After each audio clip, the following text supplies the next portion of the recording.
straight wica mu mpande wijya he wica ku ruhande wijya gusenya izindi ngo witwaje ngewe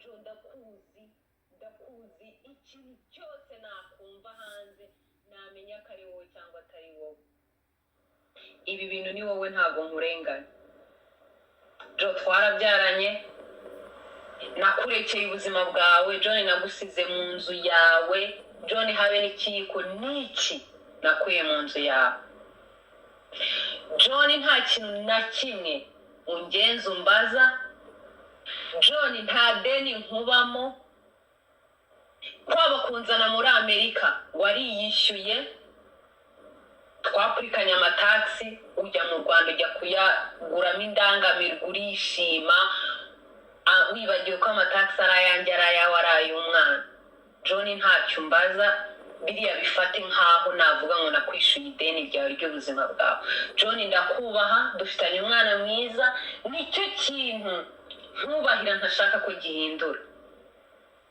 John niba ushaka kunyataka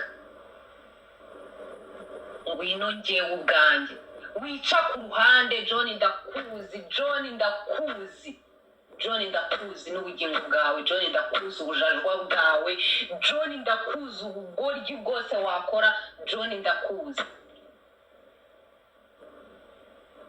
John nta kuntu utangiza John nta kuntu utangize wirirwa mu nshuti zanjye urongora inshuti zanjye wanshwanishije n'inshuti zanjye amasiha n'amadubu yose nginje kuri WhatsApp iwe mana yanjye ntago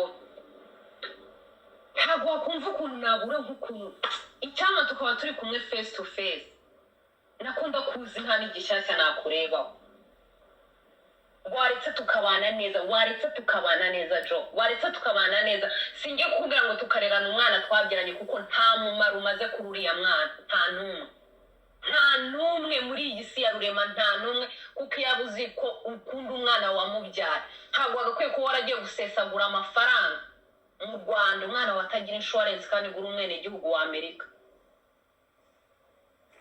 John ubuzima bwawe ndabuzi John ndakuzi ukuntu reactinga John ndakuzi mu rugo ufata ibyangombwa byanjye ukirirwa ubwira inshuti zanjye ngo uzatuma safaringa ngo wanzanye muri Amerika ngo nta kintu nzagira John ntabwo nzi I'm a survivor ntabyo uzi John nicaye hanze ndagukunda John nita izina ryawe ndakubaha nirirwa John nagutegereje imyaka hafi 3 nta mugabo unzi ngo ndagutegereje ngo nashingira mu mugabo nkubaha John nkubaha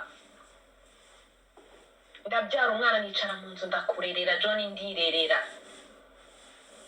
ntabwo nakubwira ngo ndagusuzugura sinshaka gusuzugura mu bundi buryo John mfite umwana nkunda n'ubugingo bwanjye John mfite umwana uzakuru ndebera Imana arambabari she's very smart even now arambaza n'inshuro zose aguhamagara ntumwitabe arampamagara akambwira ngo ndahita amekuja tu kunywa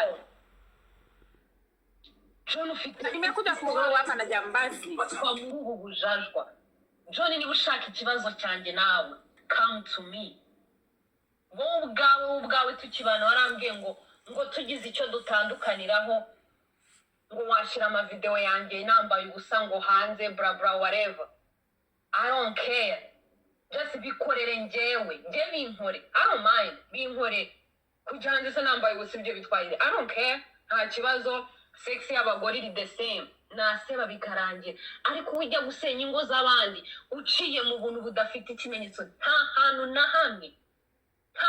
hamwe ibyo uri kubwira abantu wabonye nje nabo tubikora nta hantu na hamwe Jo ndagufite mfite ibimenyetso bya usambana John mfite abakobwa John mfite abagore John mfite ibintu byinshi Jo ngira fact uranzi John ngira fact sindi umugore w'injajwa John nagusize mu nzu nkureba natanze amahoro John twarabyaranye ndakubaha mfite ubuzima bwawe bwiza n'ubwanjye bwiza nje nawe twasharinze sinshaka mana we sinshaka kukubahuka John mfite umwana uzakura twagiye kuri social media mfite umwana uzakura wenda azakura akunda social media cyangwa atazikunda, I don't know.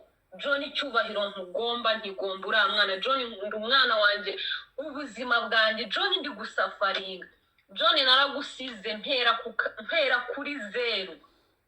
John mpera kuri zero, ntagira umuntu n'umwe muri Amerika.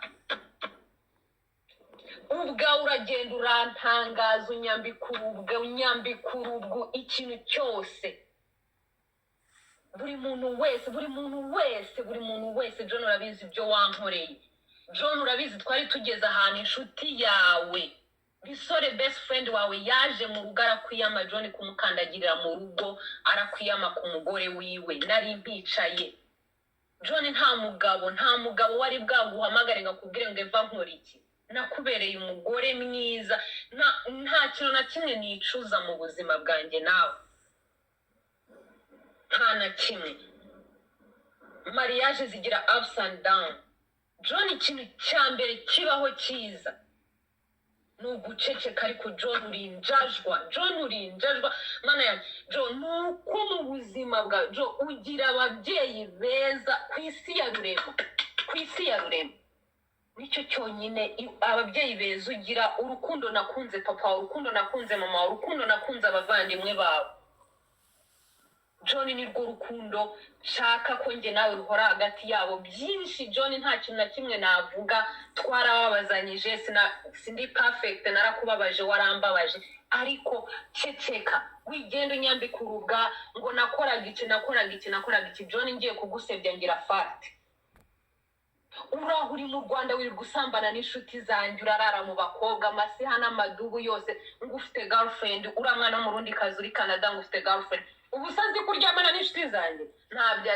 Anyway, njya nibaza nk'ukuntu unyambikurubwa, wenda ko nari umuntu mubi kugira ngo abo bantu bumve kuri imfura. John nta bupfura ugira, ni njyewe ubuzi. None njyewe muhamagare se mubwire ngo John muhereze fact, muhereze amafoto, muhereze amamessage, muhereze amavideo y'ayo masiha n'amadubu wirirwamo.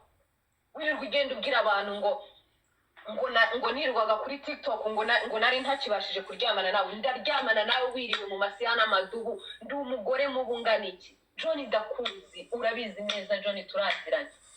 John none ukuntu ujya ugenda unsebya ngo nashaka kuza muri Amerika, ugira iyo miliyoni y'idolari, ugira iki John? Vugisha ukuri John, ugira iki? Ngusiga wari wagiye aho wari wagiye, urabizi neza ko mfite amafoto n'amashusho n'amamessage yaho wari uri. Nsiga inzu yawe wari wagiye. John mva mu rugo rwawe ntacyo nikekaga, na drivinze imodoka yawe njya kwa papa wawe na mama wawe kubabwira ko njye nawe bitagishobotse. Wandetse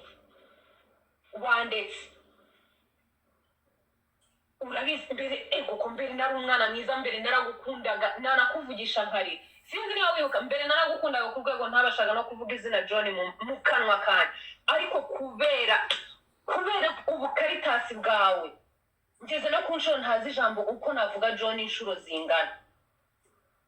John twanyuranye mu bintu byinshi ku buryo ijambo ryasohoka hanze namenya ko warivuza cyangwa utarivuza. Hagarika ubu bugoryi urimo.